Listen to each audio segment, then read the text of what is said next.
Salut tout le monde, dans cet épisode, je monte en haut du Jura et cette fois je suis accompagné, à vélo s'il vous plaît, par un botaniste, Louis Nussbaumer, que j'ai rencontré au Jardin botanique de Genève et il nous propose de nous faire découvrir l'habitat juste incroyable d'un animal qu'on connaît tous, le grand tétras.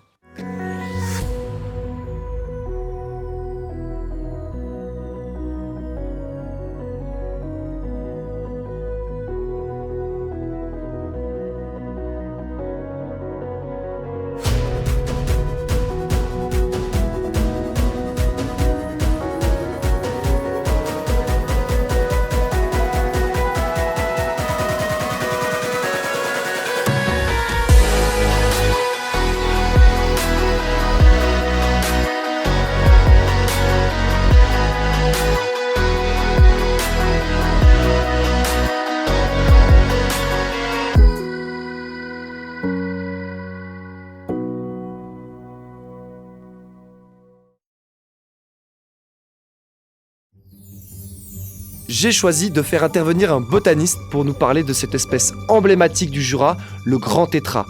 Peut-être que vous saviez pas, mais le grand tétras est malheureusement gentiment en train de disparaître de Suisse. Les populations sont en train de s'écraser. Et ça, c'est dû au fait que c'est un animal qui a une écologie très compliquée. Il nous parlera aussi des conséquences des activités humaines pour la survie de cette espèce en Suisse. Allez, j'espère que vous êtes prêts, c'est parti. Et voilà mon Louis. On y est. On y est. Les pâturages boisés du Jura. Si c'est pas beau, Ouais, franchement, c'est magnifique. Hein. c'est sublime. Donc c'est quand même un habitat qui est assez riche quand même. On peut trouver ici des espèces très intéressantes, que ce soit de la botanique ou de la faunistique. Complètement. Parce que on est dans l'étage montagnard et puis qu'on a une alternance de milieux. On a ce pâturage boisé avec un certain nombre d'épicéas qui domine abondamment l'étage montagnard. Et il y a une alternance de micro-reliefs avec des petites bosses, des petites dépressions. Ici et dans juste à côté ce qu'on voit là, de l'autre côté du mur de pierre sèche où les vaches ne vont pas, où c'est plus en pente, où c'est cette fois plus foresté.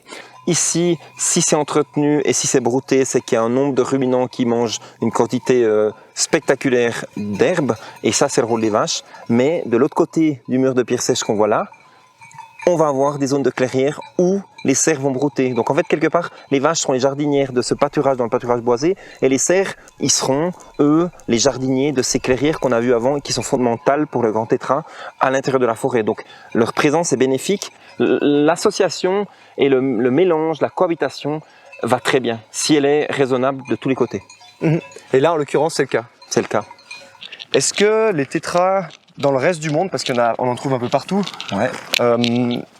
est-ce qu'ils vivent tous à une altitude comme ça? Est-ce qu'ils vivent tous dans des habitats comme on trouve ici sur le Jura ou... Alors, on a des points communs entre les habitats, mais on en a des qui sont dans les plaines. D'ailleurs, en Suisse, en 1900, il y en avait encore sur la plaine, sur le plateau. On en trouve en Écosse, dans les Pyrénées, dans les Vosges, dans les Alpes. Et puis après, on en trouve quasiment tout le long, dans les forêts, dans la taïga, le long de la Russie, jusqu'à la péninsule du Kamtchatka. Donc, il occupe tout l'espace, juste toute l'Asie, en fait.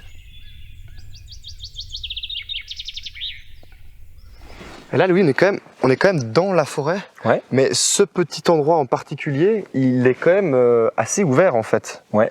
Il n'y a pas des arbres partout. Ça, c'est quelque chose qui est favorable, non, pour le grand tétras? Complètement. Pour le grand tétras, idéalement, il faut qu'il y ait dans une forêt des zones sans arbres, des arbres tout jeunes, des arbres moyens, et des grands arbres et des arbres morts. Voilà typiquement, sur une toute petite surface, un petit paradis alimentaire pour le grand tétras. On a de la ronce des rochers, Rubus saxatilis. On a des myrtilles en pleine fructification. On voit des fraises des bois qui sont ici. On voit de l'érel rouge. On voit déjà 5-6 espèces pour l'été, pour l'automne, qui sont fondamentales pour la nutrition et le développement, notamment des jeunes. Et c'est ça, la force de ce milieu extrêmement naturel, une diversité d'espèces. Cette espèce-là, elle va être consommée en automne pour ses fruits, celle-ci aussi, alors que le hêtre va être consommé pendant l'hiver, fin de l'hiver, pour ces jeunes bourgeons qui vont bientôt éclore. Alors ce sapin rouge, il domine largement les forêts jurassiennes, il est très très abondant, il constitue des zones où le grand tétras peut se percher et dormir. Ce sapin blanc, il constitue sa nourriture d'hiver. Il est beaucoup plus rare, il est un peu épars dans le Jura, et on doit absolument veiller lorsqu'on fait de la gestion de la forêt, à favoriser le recrue de ces jeunes sapins blancs, s'il faut faire des plantations, à en planter. Plus on en plante, plus on a des chances de maintenir et de faire revenir le grand tétras. le grand tétra a évidemment des prédateurs naturels. Les belettes, ça peut être le loup et d'autres. Mais ces prédateurs naturels, ils existent là depuis des centaines et des milliers d'années. Ils ont toujours été là et la grande densité de coqs qui était là, et de femelles et du grand tétra en général, n'a pas pâti de ça. Donc là, Louis, il vient de trouver sur le chemin une grotte de tétra. Et moi, j'avais déjà vu des grottes, mais elles étaient complètement différentes. Là, il y a plein de petits pépins. J'imagine que c'est dû à la saison. Complètement, et à son régime alimentaire. Et si on s'intéresse au contenu intérieur, c'est génial parce qu'on peut voir tout ce qu'il mange. Si on regarde une myrtille et qu'on la coupe, on va retrouver exactement ces minuscules graines. Exactement la même chose. Et c'est une grotte qui doit être d'œil probablement d'hier. On voit qu'il y a des traces de limaces dessus. Mais c'est génial. C'est en plein milieu du chemin. On va pas perturber les parties les plus sauvages d'habitat. Mais on peut voir des traces du grand tétra. C'est fantastique. Ah, c'est trop cool. Et donc ça veut dire que quand il y a la présence du grand tétra, l'endroit est riche, et il y a aussi toute une ribambelle d'autres espèces qui profitent de cet écosystème, de cet habitat très varié, très diversifié. Exactement. On parlera d'espèces parapluies, et il y a un très très bel exemple en ce moment. C'est sur une plante, c'est le sabot de Vénus, qui est une plante très connue. Il y a eu beaucoup d'argent mis pour la conservation. C'est une orchidée qui a un beau sabot, qui attire les insectes, qui les piège, qui les relâche. C'est très particulier. Et en fait, une doctorante travaillait sur cette orchidée et elle a observé les insectes qui viennent la polliniser, et ils ont retrouvé une espèce d'abeille sauvage qu'ils n'avaient pas vue en Suisse depuis plus de 80 ans.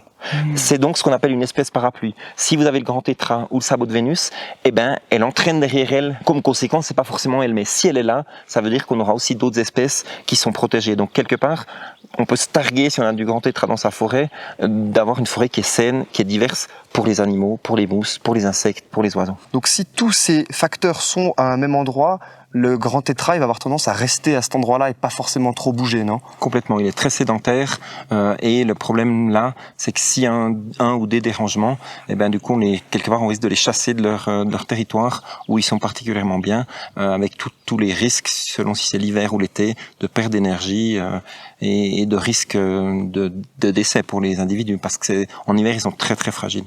Et en fait, cet endroit ici où on se trouve, il n'a pas toujours été comme ça, hein? Non, il n'a pas toujours été comme ça. Il faut savoir que la plupart des forêts de l'Europe entière, dans les 1400 par là autour, elles étaient complètement déforestées. Tout avait été utilisé pour faire du bois, pour du charbon. Il n'y avait plus un arbre sur le Jura, quoi. Il n'y avait plus un arbre sur le Jura. La forêt, elle était vraiment utilisée pour vivre, pour couper du bois, pour faire des fermes, pour faire des écuries, pour se chauffer. C'était la première utilisation de la forêt. Il y avait de la chasse aussi, bien sûr, il y avait de la cueillette, mais la première utilisation, c'était de la coupe du bois. Et là, la première conséquence, c'était simplement qu'il y avait une destruction des habitats, quoi. Il y avait des zones entières de forêt qui étaient coupées, avec beaucoup de dérangements, et puis c'était surtout souvent des forêts privées ou des paysans qui avaient un domaine, et il n'y avait pas vraiment de discussion entre eux, donc tout d'un coup il peut y avoir un milieu intéressant qui était coupé des deux côtés la même année par deux propriétaires terriens. Donc il y a une volonté là actuellement maintenant de faire progresser les choses pour protéger cette espèce. Oui, parce que c'est une vision beaucoup plus globale qu'une vision personnelle de chacun des propriétaires à l'époque sur l'ensemble de la forêt, et ça laisse aussi la capacité de faire des planifications à beaucoup plus long terme. Une gestion quand même plus intelligente, plus réfléchie, parce qu'il y a une volonté de le faire, mais il y a aussi une ouverture beaucoup plus grande sur ces zones sensibles, et ça apporte de nouveaux problèmes en fait. Totalement. Des problèmes qui sont les mêmes qu'avant, qui sont des dérangements, mais qui arrivent d'autres sources. Mais qui peuvent être encore plus importants, parce qu'il y a énormément de gens qui se baladent dans la forêt. Et quand un grand tétra doit s'envoler pour aller sur un arbre alors qu'il est qu'il était réfugié quelque part, qui s'envole en plein hiver, ben ça coûte une énergie qui, s'il y en a 2 ou 3 dans la journée, peuvent tourner à quelque chose qui est mauvais pour lui. Moi, ça m'hallucine de se dire qu'en 1900, il y en avait sur le plateau, et que maintenant, il reste quelque chose comme 380 à 480 mâles. On peut dire que quand même, globalement, malheureusement, les populations de tétras et les densités de tétras à certains endroits diminuent, quoi. Ils diminuent de manière effrayante.